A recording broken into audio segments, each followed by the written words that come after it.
He reveals he chose the gambling market because it destroys greedy men.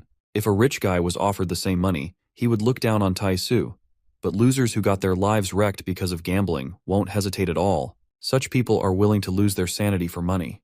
Park pushes back the wave of bounty hunters. He notices a kid and steps back to dodge. A car barges into the street and gets stuck, but the killers find a way to attack. Park deals with them and gets a call from Junu, who makes sure Park is okay. He learned about it, so he's sending men for Park. But our stubborn protagonist declines his offer and orders him to just somehow reveal Tai-Su's location. He can handle the rest. Junu thinks he's careless, so the guy orders his security team to enter. Park deals with his killers one by one. A guy tries killing him for his daughter's hospital bills, but Park smashes his head without hesitation and jumps up to grab something he can hang to. He quickly makes a run for it and leaves, despite getting jumped by everyone. The protagonist saves himself by entering a random store, but he gets shocked to see a huge army of men waiting inside. He realizes they lured him in, which means they're from Nexus. Park feels glad he doesn't have to hold back anymore. Park begins beating all of them. No matter how many charge forward, the protagonist remains unstoppable. He destroys a guy, shocking the other goons. Park keeps his guard up and receives a call from Junu, who reveals the scumbag's location. He decides to clean the place quickly so he can chase Tai-Su, but the men around him become terrified and back down. Tai-Su watches everything through a camera. He begins smiling as he assumes he has cornered Park, since our boy only wiped out a fraction of his goons. Another gang shows up to face Park. Tai-Su's lackey suggests they should deal with Junu as well while they're at it. Tai-Su praises his evil mind and promotes him instantly. The goon tries hacking Junu's camera as well, but as soon as he takes action, Junu starts appearing on all his screens. Tai-Su assumes this is part of his goon's plan, but the pathetic scumbag lets him know they're totally cooked. Tai-Su becomes confused, so Junu clarifies it was a trap. He laughs menacingly, which makes the leader terrified. His goon tries his best, but the broadcast doesn't turn off since Junu and his men already hacked into his crappy security. Junu calls their plan a complete failure and shares that he's just teaching them a lesson. The guy changes the bounty on Park and turns Tai-Su into a target. The guy becomes terrified, but Junu doesn't hold back and asks him to have fun with an evil smile. Nexus goons get the notification. They realize they've lost, so the whole gang quickly retreats. Tai-Su becomes hopeless, and as he suddenly hears a knock on the door, he orders his crappy lackey to take the money out of his safe, as they're both about to go underground for a while.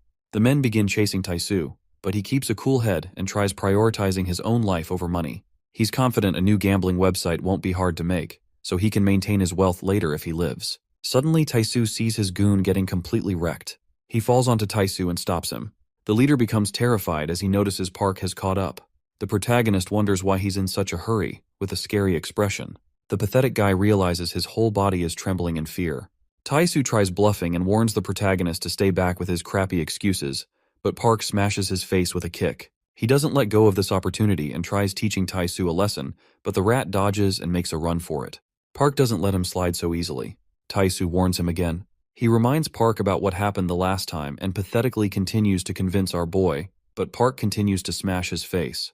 The guy tries using money, but Park doesn't hold back one bit.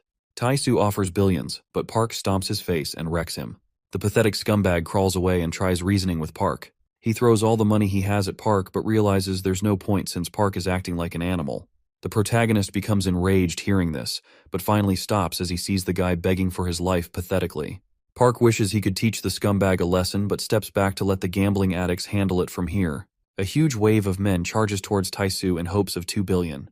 Despite his words, they smash his head to keep him shut and begin trying to end his life for 2 billion won. Tai-Su screams in pain as he gets his shit wrecked by gambling slaves. The bounty expires, and Junu's lawyer informs him that Tai-Su only has a few weeks in ward before his life ends. The lawyer assures him he's going to take care of everything. Junu praises his amazing work and gets up as he wonders if this much is enough to make Cheonsu Kim lose his head. At the hospital, Cheonsu Kim pays his lackey a visit. With a fake grin on his face, he wonders why Tai-Su's trying to ignore him. Tai-Su finally responds and assures him he's okay. The terrifying guy mentions money, which scares Tai-Su. Cheonsu squeezes his hand. The guy screams in pain, but Cheonsu assures him not to worry, as he believes Tai-Su won't give up. He orders Tai-Su to fix his mistake. A nurse congratulates Donghyun on his recovery and hopes he doesn't fight anyone. The guy grins and says he'll give it a thought. As he leaves the hospital, he notices a few Nexus lackeys bullying a crybaby. The guys demand money and try ripping the poor student's front teeth as compensation instead of letting it go. Donghyun moves forward to solve the issue. As the goons bully the student, they notice the redhead warming up. They try scaring him off, but Dongyun replies with a powerful kick that sends the goon flying. The other scumbags charge at him as they announce they're from Nexus, but Dongyun wrecks them both with no effort. He feels a bit off and learns a full recovery won't happen anytime soon. He thinks about increasing his weights and leaves. The goon gets up and finally recognizes he was dealing with Dongyun. The guy wonders if both him and Park are back in their prime again. Dongyun and Park were famous nationwide for their incredible strength. People used to show great interest in their stories of standing against Nexus. Now that Nexus has lost 2 chapters because of them, the 2 legends are suddenly gaining a lot of attention. Their videos are being posted online for entertainment. Some become terrified, but some feel more hopeful seeing these videos. Cheonsu enters a martial arts building. He ignores everything and walks straight towards the rooftop. A guy greets him and learns it's not just a rumor. Cheonsu confirms Hanjin Park is back in the game. The guy gets up as he assumes Cheonsu came because he can't defeat the beast alone. Moonyoung Baek becomes serious and hears Cheonsu out. The Nexus leader reveals he needs someone equally strong to deal with Park. Moonyoung reminds him about the last time. Cheonsu confirms he remembers it. 2 years ago, Moonyoung got used by the guy like a joke, and now he has the confidence to come back crawling with his crappy request. Cheonsu makes a crappy excuse and assures the guy he's going to be rewarded. Cheonsu offers him whatever he wishes for. Moonyoung flexes his bicep as he hears this, but the guy suddenly becomes serious and asks if Cheonsu is willing to sacrifice his throne for it. They both go silent for a second. Cheonsu asks if Moonyoung can handle Nexus with a terrifying expression. The musclehead realizes his leader still has the scary aura despite all that gaming crap. He takes back his words, knowing it's not a request but an order, so he assures Cheonsu he'll quickly take action. Moonyoung is confident he can finish Park like last time, so he lets Cheonsu know he expects a satisfying reward for it. Later that night, Moonyoung recalls the interaction and believes Cheonsu doesn't trust him one bit. The guy predicts his captain is planning on destroying both of them at once. Moonyoung's goon finds it hard to make a decision as he starts getting a bad feeling. Moonyoung wonders what he's up to and orders his man to kill the pathetic guy if he's not revealing anything. But his left-hand man, Juyong, gets a bad feeling about it. He hates the victim's face and has learned everything he needed, but still feels weird. Moonyoung orders him to finish the job and hears his right-hand man, Jongyong Lee, dying to know how the interaction went earlier. He assumes Cheonsu is after Park, so the guy asks if he should let their boys know. Moonyoung suddenly smiles, seeing his man's confidence. He realizes he was chickening out for no reason, and since he's finally getting a chance to reunite with his old homies, the guy becomes confident, but he's aware Park won't drop dead easily. Moonyoung kills the victim, giving his men a good show. He announces he's coming after Cheonsu once he's done dealing with Park. At Junu's office, Choi films herself while congratulating Dongyun on his recovery. Junu gets mad and orders her to cut the bullcrap. She calls it a discharge party, but he begins talking about business. Choi throws a stupid tantrum, annoying Junu even more. He thought their only objective was revenge, but she starts shaming him for it. Dongyun observes everything and wonders why Park is hanging out with such fools. The protagonist answers it's because they have the same enemy. Junu suddenly gets a call and learns Incheon got wrecked. Insu checks up on his gorilla friend and becomes frustrated as he sees Banjung's shitty condition. Junu tries to calm him down and wonders what happened. Insu believes they should stay out of it, but he becomes determined to take revenge for his gorilla homie. As the guy leaves, Banjung begins speaking and requests Park's help. He acted like he was asleep just to stop Insu from fighting, as he knows his crackhead friend will jump in with no hesitation. Junu is aware Nexus is behind this, but he wonders who exactly did it. Banjung reveals Moonyoung is behind all of this. Dongyun recognizes the bruise on his leg and confirms it's the work of the same guy who destroyed his knee the last time. Cheonsu meets someone and thanks him for the support. He gives the guy credit for their success and believes he can proceed with his plan now. He confirms all high schoolers around the whole nation will soon be playing the game his company created until his game comes to the top. Cheonsu is aiming to increase the share prices by a huge margin. The other guy still doubts him, but Cheonsu confidently confirms he'll make it possible. The man decides to trust Cheonsu with his plan. Inside the elevator, a guy with his identity completely hidden believes the games are not that great, but he has already taken action. Cheonsu smiles and calls him a trustworthy lackey. The mysterious man, known as Lion Kim, skips the bullcrap and starts questioning about Park. He believes a counterattack using Moonyoung is a bit stupid, as the guy might create too many problems. Cheonsu gives him a weird example and just orders the guy to sit back and enjoy watching them fight. Lion Kim gets his example and leaves the question. At the gym, Dongyun goes all out and squats heavy weight to build strength. Choi ignores the real workouts and focuses only on taking pictures. She suggests they should make a video together. Dongyun sees through her and asks what's wrong.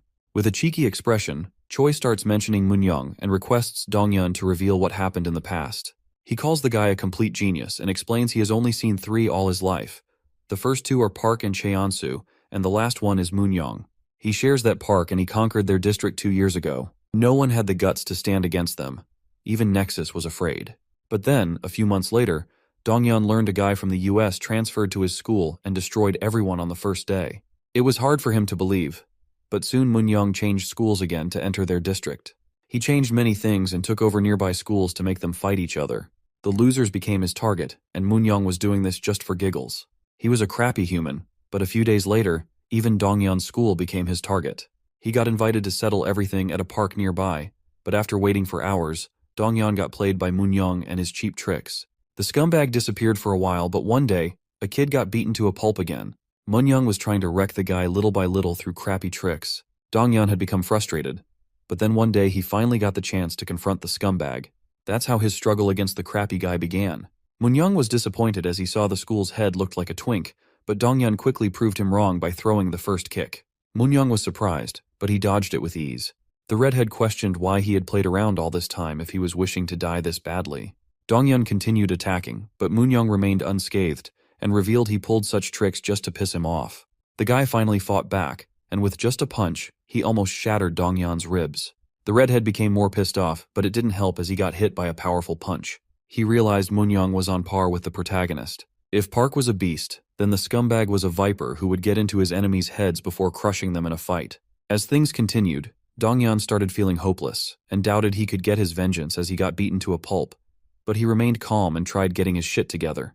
The redhead stopped the viper and grabbed him with a leg lock. He destroyed Moonyoung's face with a head smash and finally freed himself. He admitted he had been taking Moonyoung lightly, but now had woken up thanks to the pain he went through.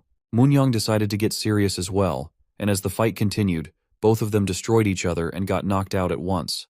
The goons around them were shocked, but the two unyielding beasts got back up to settle it for good. Suddenly, they all heard police sirens, so everyone ran to save themselves. Moonyoung admitted Donghyun was no ordinary fighter. He hoped to settle their business some other time and warned Donghyun to get ready, as he was soon about to be crushed. After a few days, Park learned about everything and asked if Donghyun wanted him to go teach the guy a lesson. The redhead knew Park would eventually face the scumbag, but he ordered Park to stay away if that happens, as he wanted to settle his score with the guy himself. At night, beneath a bridge, Juyoung believed it was impossible since Moonyoung got his ass whooped by the weaker one. The persistent guy ignored his negative words and decided to somehow make it possible. He ordered his man to use the schools under them to gather 100 men who could move well. Moonyoung doubted the two beasts could win against 100 men in a fight. 2 years ago, at a restaurant in Busan, Moongil called the food delicious and wondered why Cheonsu was holding back. He learned the guy was a picky eater, so he decided to eat Cheonsu's food as well. He suddenly brought up Moonyoung, who was facing Park for some reason. Mun mentioned his men were feeling hopeless, even though they were close to conquering the whole nation, all because of the protagonist. Cheonsu smiled and let the guy speak. Mun learned Moonyoung almost defeated Donghyun, so maybe they could use the guy to destroy Park for good. Cheonsu ordered him to get up and forget about Park, as they had worse things to deal with. He saw the army of men gathering outside. The gang leader became frustrated as he saw them eating. He ordered his men to kill the scumbags, so the whole gang began throwing furniture and breaking the restaurant's glass. Mun got annoyed as he was hoping to eat the delicious balls for lunch. He ordered his men to get ready, and both gangs charged towards each other to attack. Cheonsu looked at the horrible sight and enjoyed it. The gang leader moved forward, but Cheonsu destroyed him with one punch. He began thinking about using Moonyoung against Park someday. At the school building, Moonyoung gathered 100 men and announced his objective. The men became terrified as they all knew how tough Park was. Moonyoung took their attention and explained their goal was to hunt down Park. He saw their terrified expressions and felt pissed off, realizing they were all literal wimps. He believed they were tired of suppressing themselves. The guy tried motivating them and helped them understand that Park and Donghyun were still just humans, no matter how strong they looked. He questioned if they doubted that 100 men were weaker than Park with him on their side. He convinced them to hunt down Park and assured them they could do whatever after that. Moonyoung continued and announced the self-proclaimed shitty gang who was terrified of Park. After defeating the beast, he aimed to crush Nexus and rise to the top. Moonyoung invited everyone to support him so that one day, they could all stand on top. The men got fired up, so they all became determined to crush Park for good. Suddenly, the protagonist himself smashed the door open, and with a terrifying expression, he made it clear that 100 won't be enough to take him down. Park got ready to destroy everyone and confidently walked towards the stage to confront their crappy leader. Moonyoung was happy he decided to appear, so the protagonist ordered him to move forward as he wanted to teach the guy a lesson. Moon-young smirked maliciously while his men threw glass shards all over Park's body. He began bleeding, but Moon-young didn't give him a second to process what was happening and threw a punch. Park blocked it but got his arm wrecked as the cheeky scumbag used splinters while attacking. Moon-young called it just the beginning as he ordered his army to finish Park. The protagonist stood his ground against the men, but suddenly realized everyone had been sprayed with splinters, which meant Moon-young was using them to destroy Park's arms and exhaust him. He took care of multiple men but got hit by a bat from behind. Park sent the guy flying and tore apart his shirt to use it for his arms. The evil leader ordered his army to move forward and attack, and as the beast faced everyone alone, the fight lasted for a couple of hours. Despite the shitty circumstances, Park became the legend and wrecked Moon-young and his men all by himself. The evil scumbag couldn't believe he was getting destroyed, even though he never let anyone win against him, no matter how strong they were. He had even taken down the national #1, but now he was getting his ass whooped by Park. He couldn't understand how someone could hold this much strength. The protagonist finished Moon-young for good and ordered him to never hold his head high. He humbled the guy and made it clear to never forget this day, or else he'd get crushed again. Moon-young became frustrated and screamed in pain. The next night, Moon-young couldn't understand what went wrong. It was hard for him to believe a single guy took down 100 men and wrecked his shit. Moon-young finally accepted that he might never get anywhere close to the protagonist. Ju-young appeared and questioned why he had such a miserable expression. He reminded his leader that he was the legendary Moon-young and believed he would come out victorious someday, no matter the cost. Moon-young finally got up and apologized for acting like a wimp and letting his emotions get in the way. After this incident, Moon-young and his goons disappeared, but the fight that went down soon caught everyone's attention. Many were amazed to learn the protagonist took down 100 goons. The news traveled really fast, and people wondered if he was the nation's #1 now. They doubted Nexus could win against Park. Cheonsu became desperate and tried destroying Park's district, but Donghyun and Park were literal beasts who couldn't be stopped. It began with Incheon and Gyeonggi, and slowly all the chapters got their asses whooped by the protagonist. Everyone around the nation started believing Nexus was finished after this. Mun suggested they could just gang up on Park, but Cheonsu called the idea stupid as he didn't want to stain Nexus's name by becoming some crappy gangbanger. Cheonsu hoped he could destroy the guy with brute strength to spark fear in everyone who believed in Park. Mun became excited, assuming it was his time to take action, but Cheonsu announced he was planning on dealing with Park himself. Mun was against it. Lion appeared and spoke against it since Cheonsu's plan would put the whole gang at stake. He called it risky, but Cheonsu assumed Lion was indirectly saying he'd fail. Lion clarified he did trust Cheonsu and the situation was bad, but he didn't think the small district was worth the risk. He helped Cheonsu remember their real aim was different, so he suggested Cheonsu should listen to his men for once. The leader believed Nexus would lose its authority if they ganged up on Park, so Lion came up with an alternative and revealed he knew the perfect guy who would face the beast. He believed that guy would perfectly take care of the shitty situation. At the martial arts building, Moon-young kept practicing tirelessly to become as strong as possible, but he was still not satisfied with his progress. Cheonsu walked in with a cheeky smirk and shared he knew a plan that could make things faster. Cheonsu invited the guy to come work with him instead. Moon-young knew Nexus was having a crappy time because of the protagonist. He assumed no one could beat Park since he himself lost. Cheonsu smiled and called it a problem. He got straight to the point and ordered Moon-young to destroy Park. In return, he could have the district for himself. Moon-young called it funny, as it sounded like he was being invited to become a lackey. Cheonsu didn't care what he thought, which made the guy angry, so he decided to test if Cheonsu was really the real deal. Moon-young moved forward to throw a punch, but the Nexus leader stopped it with no effort. Cheonsu thought their goals aligned, and since he had the money and a plan to destroy Park, he was just looking for a guy who would carry it out. With Moon-young's assistance, Cheonsu believed his plan would roll smoothly. The guy agreed on hearing him out. Cheonsu called him wise and knew he'd love the plan. On a rainy day, Donghyun was minding his own business but suddenly got surrounded by a huge gang of thugs. He began attacking as they charged at him to crush the guy. Donghyun believed Nexus would stick to rules, which is why he got caught off guard. The redhead still didn't give up and continued to fight the gang with his powerful kicks, but his own friend betrayed him. Moon-young used the opportunity to corner him and destroy the guy for good. Donghyun realized he was in a horrible situation with no hope of winning. As Park saw the text, he became frustrated and quickly reached Moon-young's location. That's how his downfall started. Park saw injured Donghyun tied up. This was going to be their last battle from 2 years ago. With a terrifying expression, Park reminded Moon-young about last time, but the persistent scumbag made it clear that he wouldn't stop looking forward unless Park pulled out his eyeballs. Moon-young used a metal rod and instead of hitting Park, struck Donghyun's knee, wrecking his life. The protagonist felt so much rage that he rushed towards Moon-young to stop him for good, but the villain's goons used chains to stop him from moving forward. They all began pulling the chains to somehow bring Park down, while Moon-young's right-hand man started hitting our boy with a metal rod. Park gripped the metal chains and used his brute strength to pull them. He sent the men flying, but Moon-young maliciously laughed and advised him to say his last words. The men somehow managed to hook the chains to immobilize Park completely. Moon-young frustratingly called people like Park annoying, those who acted like heroes and made a big deal out of rules and friendships. The evil scumbag believed winning mattered most, so he smashed Donghyun's leg to relieve his frustration and challenged our boy to save his precious friend. Park began using brute strength to somehow free himself, defeating multiple guys and shocking everyone by breaking through the metal chains with his hands. The goons started spilling petrol everywhere to proceed with their plans, panicking as they saw Park's beast-like strength. Moon-young jumped forward to stop him and, with a metal pipe, smashed Park's head so hard it started bleeding. The protagonist began bleeding heavily and dropped down to his knees, unable to control his body anymore. Moon-young became proud, despite his shitty tricks. He called it his victory and started stomping on Park, putting him in his place. The goons warned him to leave quickly, as they had already lit the fire, but Moon-young had a score to settle since he clearly remembered what happened last time. The shitty villain repeated Park's words while the others watched him with concerned expressions. His men kept calling him to evacuate, but Moon-young ignored their words. A few men dragged him out forcefully, but the shitty villain kept yelling that he was the strongest in the country. Donghyun ended up blaming himself for what Park went through. He believed the protagonist would have destroyed the scumbag if he hadn't been a burden. Donghyun felt horrible for dragging Park down with him 2 years ago. Park finally freed his friend, and they both safely got out of the building that was on fire. After they recovered, the police came out of nowhere, making them realize everything that went down had been pre-planned. Both of them ended up being held accountable for what happened at the building, and many witnesses came forward to oppose them.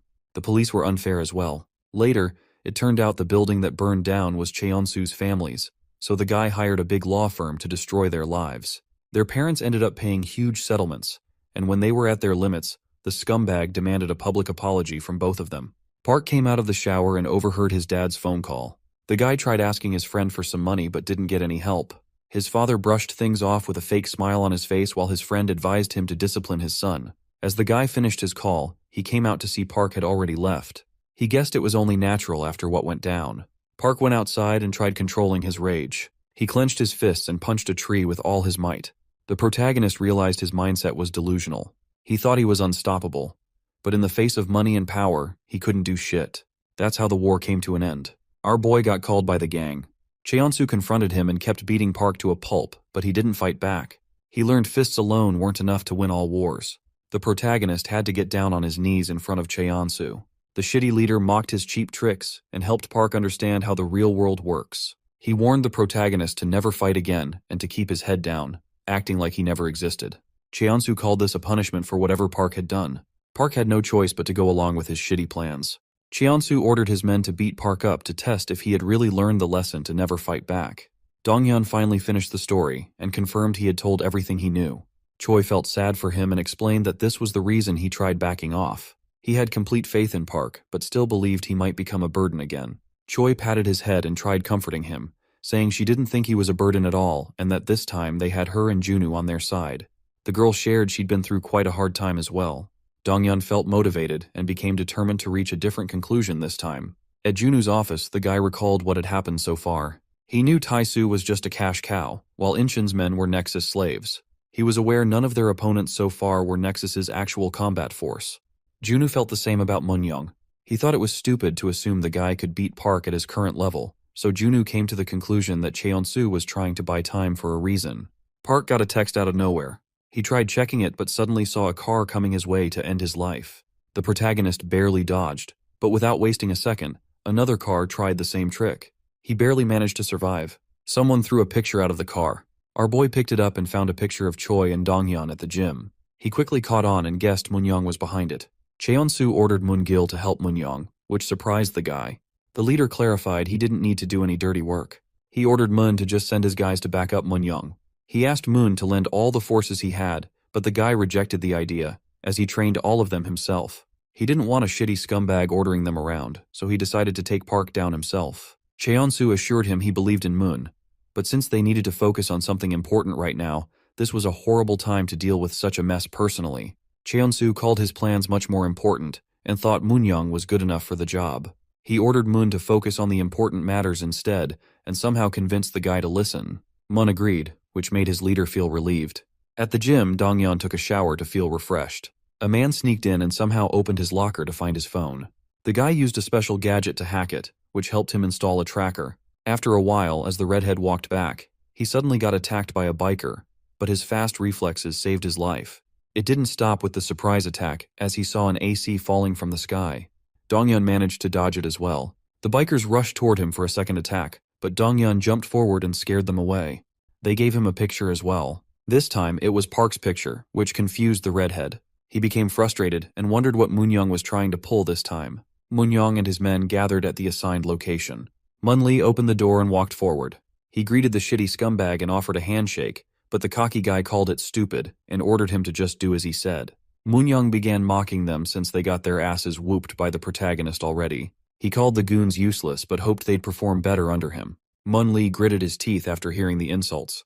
Moon-young didn't stop and mentioned Park was about to arrive soon so they could watch the shit show from the sidelines. Outside the gym, Dongyeon became concerned, so he quickly called Park, but didn't get any response. Meanwhile, Park received a fake picture with a location from Dongyeon's own phone. He assumed it was real and became enraged. The guy rushed toward the location to avoid wasting even a second. Dongyeon reaches a location he got from Park's phone. He quickly catches up and realizes it was all fake. He begins feeling frustrated and hopes the past doesn't get repeated. Since they were able to deal with Dongyeon Kim through their cheap tricks, Moon-young feels relieved. With a cocky attitude, he believes there's no need for any backup for a guy like Park. Mun-lee calls the guy shameless, and the goons point toward the front gate. The shitty scumbag suddenly begins smiling. He feels great seeing Park again, so he invites the guy to come up and get himself destroyed again. Moon-young mentions the redhead to anger Park even further. The protagonist sees a huge army of men in his way. One of the guys steps forward for a one-on-one fight as he looks up to Park, but the protagonist ignores his words and wrecks him instantly. Without wasting a second, Park charges toward the army and makes his way through them by destroying the guys with his brute strength. He runs toward the school building in a hurry to save his friend. Moon-young becomes excited to see Park is still insanely strong.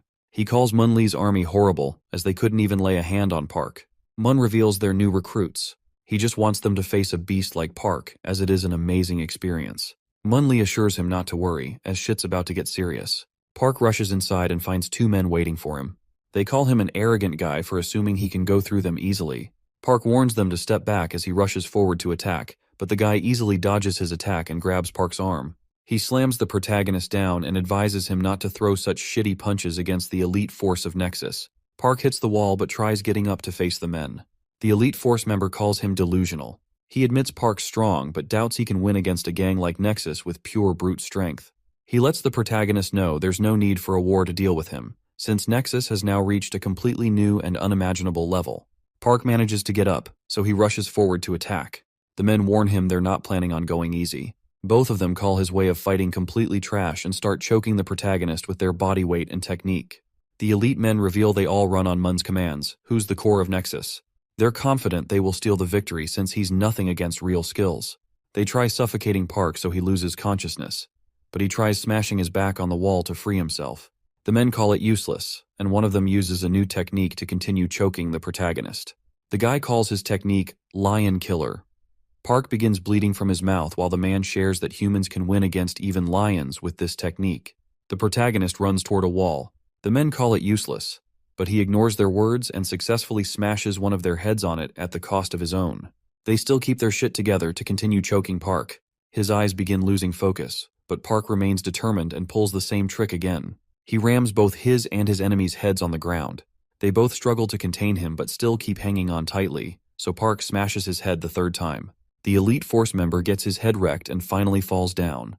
The protagonist frees himself and easily destroys the other guy as well. Before the fight, Mun Chad made it clear that they can't win against Park. They called it unfair since they already went through insane training to reach this point. But even though he understood them and the determination they had in their eyes, he knew they'd assume they can win. But soon, they're going to learn their lesson. The elite force members finally learn Park is a literal beast. They thought it was unfair for Mun to be sending them in since he didn't even trust them. But the guy called it necessary and admitted no one on their side could ever win against Park. It doesn't make them weak. It means Park is just a different kind of human. He believes in his men and wants them to use their strength to slow him down. Mun ordered them to only exhaust Park as much as they can, and once he's on edge, the protagonist will have to face the fastest boxer they have on their side. A new elite combatant greets Park, who's trying to catch his breath after the previous fight. Choi picks Donghyun up on her bike but disappointingly shares it's still going to take them an hour despite the top speed. She also mentions some guys and suddenly stops somewhere. Donghyun recognizes the Incheon men. Insu speaks up and assures them he has already taken care of the hackers. The guy orders everyone to begin moving. Choi grins, and the whole gang starts rushing toward Park's location. At the school, Park begins his fight with the fastest guy, but not a single punch connects. The guy predicts all his moves with no effort. A few minutes before the fight, Moon advised his fastest man to face Park once he's exhausted, and believes he needs to hurry up to save his friend. Mun predicted Park's going to rush, which will be easy to read. The combatant was ordered to keep fooling Park while maintaining his distance to buy as much time as he can. The guy thought it was stupid, but Mun convinced him not to pull anything stupid since they're facing Park. Even if victory looks certain, Moon told him to still hold back. The guy becomes impatient and hits Park with a jab. He knows the protagonist simply cannot read it. Most martial artists use their whole body in advance to attack, but he's different. He throws the attacks first, while his body simply follows his actions. With his technique, Park can never predict a punch is coming his way. The guy lands another crazy punch, pushing Park back. He decides to finish the protagonist but suddenly remembers Mun's orders, so he steps back and grits his teeth while wondering what's so crazy about a guy like Park. He doesn't understand the hype and kicks Park in the stomach. The protagonist feels exhausted but continues to attack. No matter what he throws, the combatant dodges it and calls Park nothing more than an animal with no brain. He becomes cocky and assumes he can win, but the guy suddenly hits the wall. He remains calm but admits it's a clever move to push him back like this. Park attacks, but he dodges and smirks as he reveals he doesn't even need space to throw a crazy punch. The guy attempts a 1-inch punch while challenging Park to survive. The protagonist eats the strong punch and gets thrown back, but he gets back up and pounces at the guy to finish him. The combatant guesses he doesn't have any brain cells, so he hits Park with the same punch. The guy laughs and wonders